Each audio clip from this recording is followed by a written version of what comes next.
this episode of DynoTime. It's a Chevy and Mopar throwdown. Now, Jamie Wells is well known as one of the best engine builders in all of the South, along with his sidekick KR, who has 30 years of dirt track racing experience, and Jordan, who is mighty beautiful, but tougher than she looks.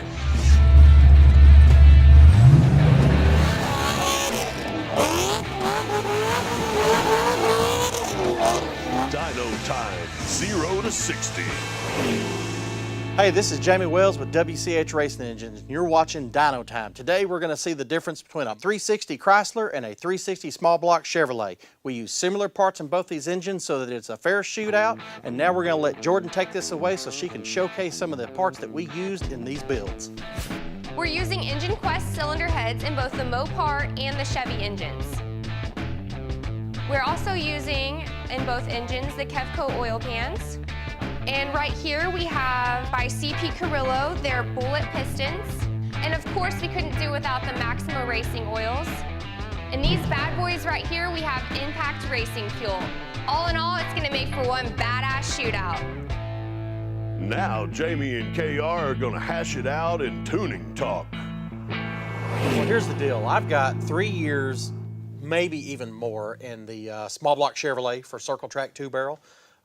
This one here we built for the show, so we can compare the two. We've got this one that's bored 4030 bore, this one's 4060 bore, so they're as close to 360 cubic inches we can possibly get. Man, I'm excited to see it, Jamie. And over 30 years being around the sport and being around the 2-barrel Circle Track stuff, I've always been a Chevrolet guy. I know you at home are very familiar with Chevrolet, and Jamie's going to provide you guys with an opportunity to see what a very compatible Mopar motor is going to do in comparison to the Chevrolet. Yeah, we was real careful to really make them similar. Same lift, close on the camshaft, duration at 50, pretty much close on the camshaft, same ring configuration, so we really did what we possibly could to get them close. Well, which one do you want to pick? Man, I don't know. I don't know if I just pick one without putting a little wager on the line.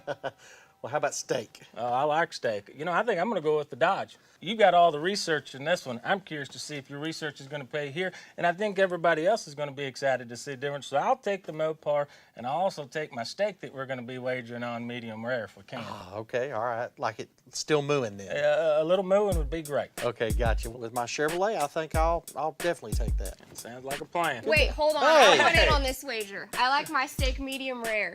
And we need Okay. some drinks in the mix too. All right, well, let's go have some drinks and let's celebrate the Chevrolet winning because I know it's going to do it. Typically I'm a Ford girl, but I'm gonna have to go with Chevrolet this time as well. That's fair. All right, let's go. Let's do this. It's time for the shootout. Light 'em up, boys.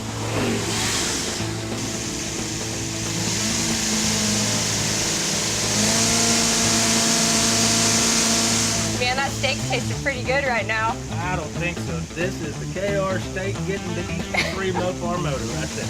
Oh, you're funny. No, I'm just saying, WCH puts one on the dyno, I can tell that's the Mopar. That thing is sweet.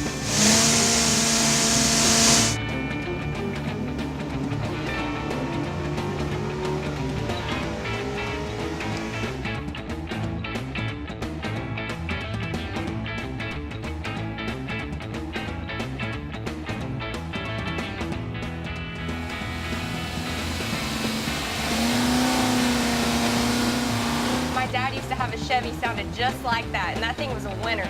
It didn't sound like this.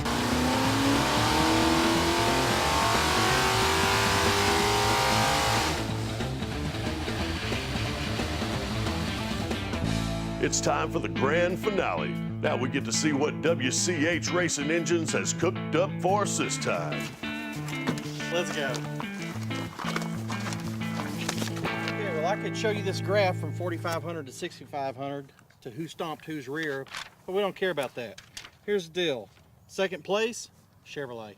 I knew it. 440 horsepower, 445 torque. Chevrolet made 421 horsepower, 431 torque. Mopar dominated. Outstanding. So I've got the $1 million question for you.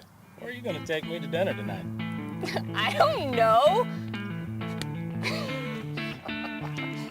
Every woman I've ever known. Let's go.